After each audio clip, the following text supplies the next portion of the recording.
India TV 9 news Maharashtra.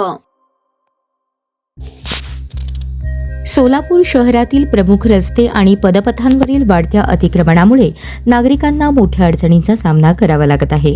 फळभाजी विक्रेते, हातगाड्या, पानटपऱ्या तसेच काही व्यावसायिकांनी पदपथ आणि रस्त्यालगत मोठ्या प्रमाणात अतिक्रमण केल्याने वाहतुकीस अडथळा निर्माण होत असून पादचाऱ्यांनाही रस्त्यावरून चालण्याची वेळ येत आहे.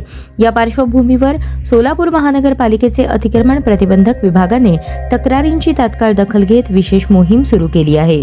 मागील 2 दिवसात शहरातील विविध भागातील 15हून अधिक अतिक्रमणे हटवण्यात आली आहेत. मात्र कारवाईनंतर काही ठिकाणी पुन्हा अतिक्रमण होत असल्याचे चित्र समोर येत आहे. काही महिन्यांपूर्वी विजापूर रोडवरील ITI परिसरात मोठ्या प्रमाणात अतिक्रमण विरोधी कारवाई करण्यात आली होती. त्यानंतर त्या भागात तसेच ST स्टँड परिसरात पुन्हा अतिक्रमणे झाल्याने नागरिकांकडून महापालिकेकडे सातत्याने तक्रारी दाखल होत आहेत.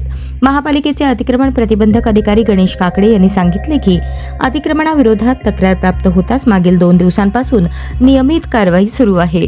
सोमवारी कुमठा नाका ते नवी जिंदगी परिसरात कारवाई करण्यात आली तर मंगळवारी ST स्टँड परिसरातील अतिक्रमणे हटवण्यात आली.